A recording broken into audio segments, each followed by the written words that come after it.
अस्सलाम वालेकुम। पिछले कुछ दिनों की गैर हाज़िरी के लिए माज़रत, तबीयत नासाज थी, लेकिन उस गैर हाज़िरी को कंपनसेट करते हैं और आज आपके साथ लीगल स्कैम कैसे होता है उसकी डिटेल शेयर करते हैं। बोर नहीं करूँगा, आपको एक कहानी सुनाता हूँ, मज़ा आएगा, पूरी देखिएगा। 9 मई 2023 की बात है। ये वही दिन है जिस दिन के अंदर पाकिस्तान के अंदर कुछ इंसिडेंट्स हुए थे और नामुनासिब इंसिडेंट्स हुए थे।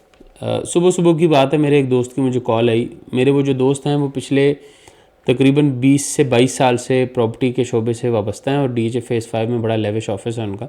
उन्होंने मुझे कॉल करके कहा कि भाईजान आपकी ज़रूरत पड़ गई है, आप रेवेन्यू का काम समझते हैं, तो रेवेन्यू से रिलेटेड एक डील है, उसमें मैं फंस सकता हूँ, तो आप आ जाएँ। और समझदार थे वो, आप आ जाएँ और आप जो है वो मुझे उसमें असिस्ट करें। मैं वहाँ पे गया, दोस्त को ना भी नहीं बोल सकते हैं।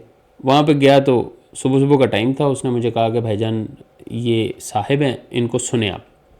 कमरे में एक साहिब बैठे हुए, पढ़े लिखे समझदार हैं, जो कि शायद 20वें ग्रेड या 21वें ग्रेड पे सरकार से रिटायर हुए हुए हैं। अच्छे पैसे हैं उनके पास और पता भी चलता है कैंट में, लाहौर कैंट में उनकी रिहाइश है।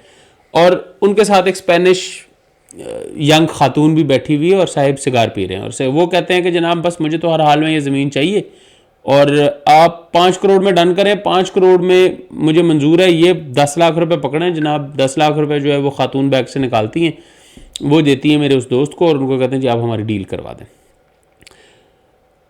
वो जनाब चले जाते हैं और रसीद साहब मुझे कहते हैं कि भाईजान ये डील है और आप इसमें प्लीज़ कोई हेल्प करें। तो मैंने उनको कहा कि भाईजान माजरा क्या है। उन्होंने पूरे मुझे माजरा बताया और उन्होंने मुझे कहा कि जनाब ये साहिब बाहर है और ये मेरे दफ्तर का लड़का है, ये मेरे पास इनको लेके आया है और ये जो सेलर है वो इनके जानने वाले हैं, लेकिन ये उनसे ख़रीदना नहीं चाहते क्योंकि ये एक दूसरे के मतलब कोई मसला मसाइल है इनका आपस में, लेकिन ज़मीन इन्होंने ख़रीदनी है हर हाल में।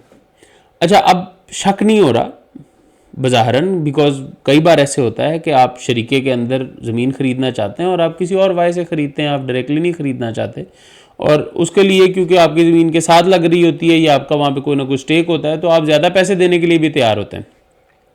तो शक नहीं पड़ा, लेकिन मैं थोड़ा सा शक्की आदमी हूँ, आपको आइडिया है, मैं थोड़ा सा रिसर्च करता हूँ, एनालिसिस करता हूँ। तो मैंने कहा कि यार सब्र करो, पहले मुझे बताओ बायर कौन और सेलर कौन है, बेचने वाला कौन है। उन्होंने कहा जी फ़लाँ साहिब हैं और वो रहते हैं, एक हॉस्पिटल है लाहौर का बड़ा मशहूर, उसके हॉस्टल में रहते हैं और वहाँ पे जॉब करते हैं और उसी गांव के रिहायशी हैं।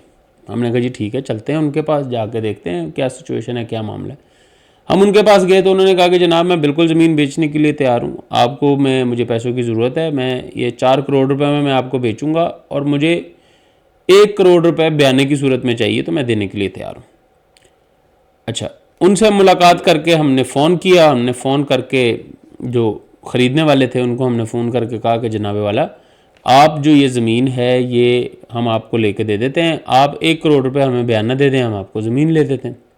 उन्होंने कहा नहीं जी, मैं वो बंदा जो बेचने वाला है वो मुझे उसके ऊपर एतबार नहीं है, आपको मैंने 10 लाख रुपए दे दिया है, ये 10 लाख रुपए जो है वो आप के पास है, मेरी पड़े हुए, आप अल्लाह का नाम लें, आप डील करें, ठीक है, आप जितने की मर्जी लें, मुझे कोई मसला नहीं, मैं 5 करोड़ रुपए का बाहर खड़ा हूँ। और उसने फ़ोन बंद कर दी। अच्छा, अब मेरे वो जो दोस्त हैं वो अब बहुत उतावले हुए हैं और वो इधर उधर लोगों को फ़ोन कर रहे हैं कि जनाब 90 लाख रुपए मुझे दे दो कुछ दिनों के लिए, तो मैं आपको 2 दिन में वापस कर दूंगा, साथ में 10 लाख रुपए भी दे दूंगा।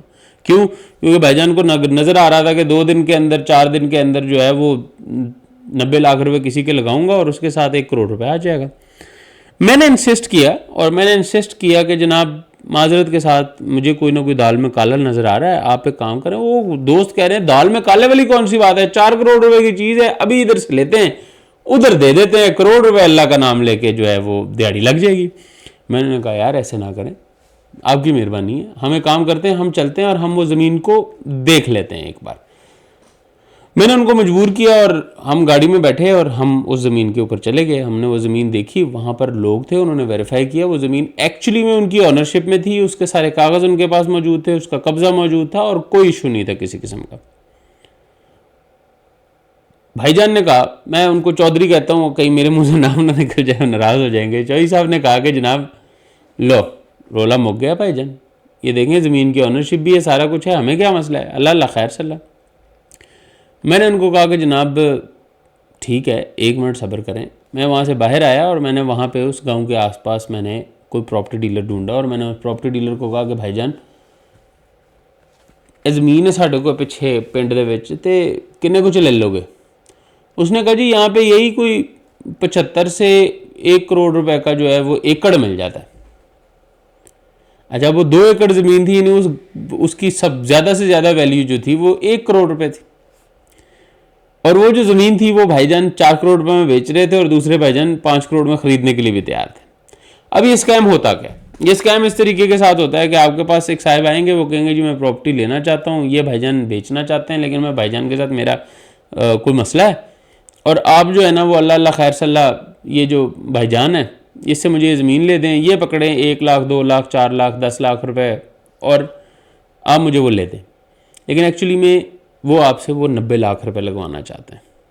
अब चौधरी साहब फंसने कैसे लगे थे कि अगर चौधरी साहब 90 लाख रुपए दे देते तो वो जो सेलर था वो 90 लाख रुपए लेके सुकून से घर में बैठ जाता, आपके साथ एग्रीमेंट भी कर लेता और आपको कहता भाईजान बाकी 3 करोड़ रुपए दें या 4 करोड़ रुपए दें बाकी, और आप अपने नाम पे ज़मीन करवा लें। जबकि एक्चुअली में उस ज़मीन की वैल्यू होनी थी 1.5 करोड़ 2 करोड़ रुपए। सो ये जो फ्रॉड है, इसको अब ये लीगली आप इसका कुछ भी नहीं कर सकते। जो बेचने वाला, जो खरीदने वाला था, वो आपको कहता भाईजान मैंने आपको 10 लाख रुपए दिया था, लेकिन अब मैं खरीदना नहीं चाहता, मेरा 10 लाख रुपए मर गया। जबकि असल में वो 3-4 लोग मिले होते हैं, वो आपका 90 लाख रुपए में से 10 लाख रुपए वो जो पहले से उन्होंने रखे हैं बेट मनी, वो उसमें चली जाएगी, और जो बाकी के पैसे हैं वो उसके मज़े करेंगे। सो ये फॉर्म वाली, फाइल वाली, वाउचर वाली, ये सारी की सारी चीज़ें तो आपको पहले से ही पता है कि इसमें कोई ना कोई फ्रॉड ही होना है कि जनाब 15,000 वाला फाइल ले लो तो ये 30,000 रुपये एडजस्ट हो जाएगा या 30,000 का विक जाएगा। ये वाले फ्रॉड्स तो आपको पहले से ही पता है, लेकिन ये लीगल फ्रॉड था, मैंने कहा आप लोगों के साथ शेयर करूं। अगर आपको अच्छा लगा हो तो प्लीज़ लाइक करें, सब्सक्राइब करें और चैनल को ग्रो करने में हमें मदद करें, ताकि हम आपको स्कैम्स और इस तरीके के साथ जो 2 नंबरियाँ हो रही हैं रियल स्टेट में या जो 2 नंबर हाउसिंग स्कीम्स हैं उसके बारे में अपडेट करते रहें। Thank you so much. अल्लाह हाफ़िज़।